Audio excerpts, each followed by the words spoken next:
Story time on how we lost 5K on a trip. Alright, so I booked us a trip to the Philippines from May 14th earlier this year to May 22nd for Naisha's birthday. The airlines that we were supposed to get on was Philippine Airlines. Trash. Yeah, but they only have one flight per day, and our flight was an overnight flight for 1:45 a.m.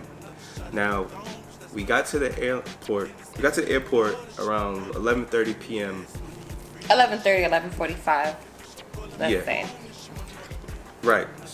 You want to say that? Yeah, I was gonna say we got there 11:30, 11:45, and the check-in was closed. What happened? Now, mind you guys, check-in is supposed to close an hour before departure, which would be what, 12:45? Yeah. 12:45 departure. So we got there 11:30, 11:45, and it was closed. So that's no way to check in our luggage, no way to get boarding passes. So that was just the beginning of the nonsense. Right.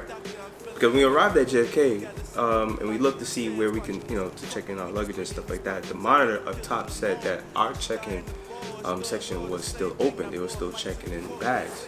So for it to say one thing and then we get to the section and it's something else, totally. It threw us off. And then the airlines that was next to our airline that we were supposed to get on, they said that, they left. And, they were trying to help us out as much as, they tried to, which I, much appreciated. So we had to make phone calls to the airlines and a few others, just trying to understand what the hell, to do, like what can we do. So they tell us, we'll put the airline itself. They tell us like we're gonna, put you on a standby flight for the next day. So we're they actually said try to come back tomorrow, come early, and see if they can put us on a standby. No. Well, they probably told you that, but they told me exactly because we both called. Yeah, we both made phone calls. I called Expedia. Expedia contacted Philippine Airlines. He called the airlines, Expedia. So we were both on the phone. I was getting different things, but I was told that we should come back the next day, come back a little early to see if they can put us on a standby. And he said that they told him they'll put us on a standby. Right, because I was the one who booked the flight and everything, so maybe they just told me something different compared to her. So it's just like, again, they told me for sure, we're going to put you on a standby flight for the next day. I was like, all right. So Naija and I, we just figured like, all right, it's 1:45. Wasted money on an Uber going to and from. Yeah. So it's 1:45 a.m. for the next flight the next day, and then we showed up around like 8, 9 p.m. Yeah, came back really early. Right. And we seen everybody. So we're like, all right, cool. Everyone's here. It was a long line. And the line was pretty long to check in luggage and stuff like that. Yeah. But, we spoke with management. So I speak with the lead. Wait, you want to say that? Now I'm about to say, first off, spoke with the sales lead. He's like, there's nothing we can do. Yeah, he said it overbooked. He's like, we're overbooked, so there's no standby. And we're like, right. The fuck? So, yeah, because he said it's overbooked, and then the next available slot for you guys would probably be on a Sunday, like around a weekend, because our initiative flight was for Tuesday. Yeah. So it's like came back that Wednesday. Yeah. No, it said it'll be for Friday because they had no flights coming out on Thursday, so the next flight will be Friday. And then on top of that, they wanted us to spend an extra $3K to rebook flights when it wasn't even our fault. Right. As to why we weren't able to check in and why we missed our plane. Yeah. So she's even more pissed, and I'm trying to explain to her like, yo, you wanted can't. To cry a little.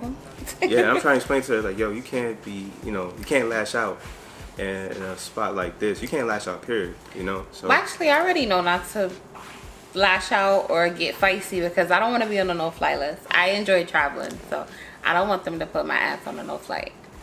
Yeah. But on top of that, to make the situation worse, once we spoke to the sales lead and they said they couldn't do anything, we actually waited to speak to the manager.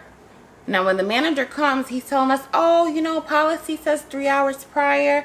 That was the whole excuse that we got the whole time through going with this from Was it that Monday to like that Monday night.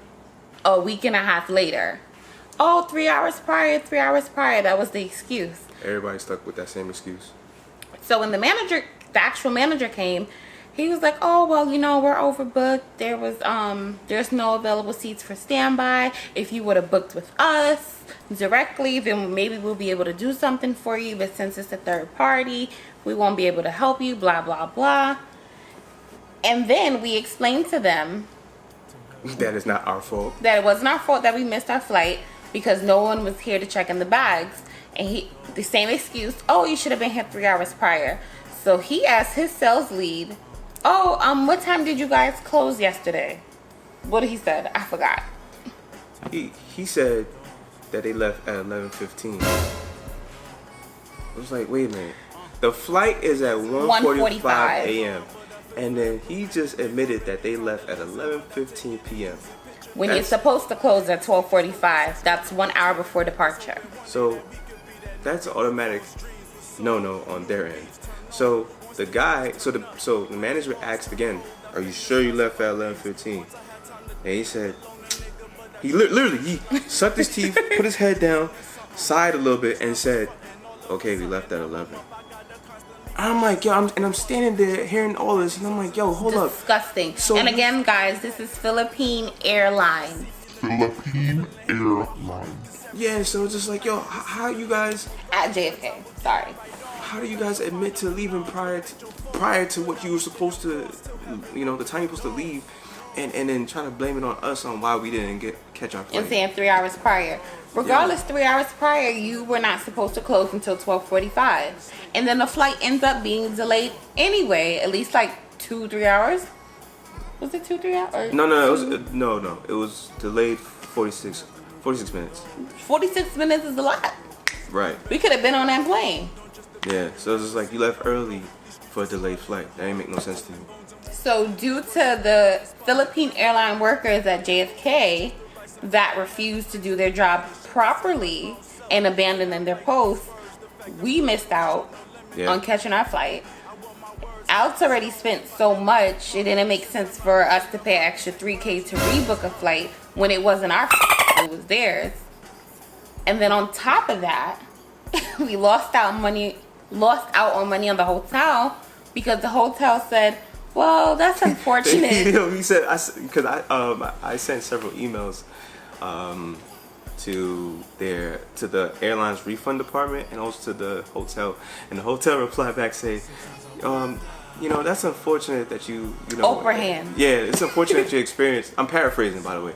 Like, it's unfortunate that you went through that situation. Like, you went through this, but this has nothing to do with us, and we cannot refund you on your hotel stay." And what was the name of the hotel? Because I wanted it to be noted. I forgot. It was the Crimson Resort. Oh, the Crimson Resort. Yeah, Crimson Resort and Spa in Mactan. Yeah, Mactan. Yeah, because we were going to Cebu. So yeah, it was Cebu. Yeah, we were going to Cebu, Philippines. Yeah. So so it was just ridiculous because, again, I sent out several emails, and then much respect goes out to Naisha because she was the one who actually went and did her research and pulled up the airline's policy. I pulled up their passengers' bill of rights right on their website. What was it? Went down to Section 5, Article 3. No. It's actually Chapter 3, second paragraph. Excuse me. It was Chapter 3. It was Chapter 3, Section 8. Yeah, Chapter 3, Section 8, second paragraph. And it said, again, I'm paraphrasing, and it said that no passenger should be not allowed to board. Yeah, like no passenger shall be considered a no-show or denied check-in if you are, if you come within an hour before departure. Right. So if the flight is at 1:45 and we pulled up at around 11:30, 11:45, there was still that whole hour. Yeah. So we should have been able to get on the flight. And then it said also in the Bill of Rights that they should have put us on a standby. Yeah. So we wasn't able to go on the trip. Alex was fighting hard for his money back. Well, at first he didn't care. He was just like, oh well, you know, I just had a feeling. I'm just like, bruh, get your. It took me. It took some of my friends, some of his friends, co-workers to be like, nah, get your money back. Yeah, try something. Speak with your bank. So here's the funny part. So again, sending out emails to their refund department, and then the airline refund department, no one got back to me after I started. Cricket. Yeah, everyone and everything went quiet after I presented the Bill of Rights in the emails, right? So because again, 3 hours early. So I go speak to my bank and I tell them my bank the situation that happened. They said, all right, no worries, we'll get right back to you. They said, oh, you didn't get on? All right. Yeah, so literally like 2-3 hours after I get off the phone with my bank, I get an email from the refund department talking about, this is such an unfortunate event. Bye. I'm sorry for blah blah. Bye. And then I was telling Naisha about the situation. She was like, Nope. It's too late now. Shoe flies, because we literally emailed them from the 15th, and this was almost to the 31st. Literally, we were almost in June. Battling. Going back and waiting forth. for them to reply. Nobody wanted to email us back. Nobody wanted to lend a hand. And again, this is the Philippine Airlines. We do not suggest flying with them. Well, everyone. And I approve this message. Everyone's different. And I experience for approve everyone. this message. So it all depends. No, it was just utterly disgusting about the behavior of the workers. Like, you don't leave somewhere early knowing that you're the only entryway for people getting in onto this flight. Mm-hmm. You close the check-in gate. I can't magically check myself in and magically take my luggage. Yeah. So you can't do stuff like that. And if you have a job to do your job well. Right. Even if you don't want to be there, you still Or go home. Yeah, you still have a task at hand. So Or it's stay at just like, home. Don't come to work. Yeah, man. So it was really. Let me do something crazy at my job. The world is gonna end. Him too. Yeah. So that that's what happened. It's funny because my bank sent me an email telling me the status on the situation just not too long ago. It's been an ongoing battle for months now. And mind you, that happened in May. We're in October. Right.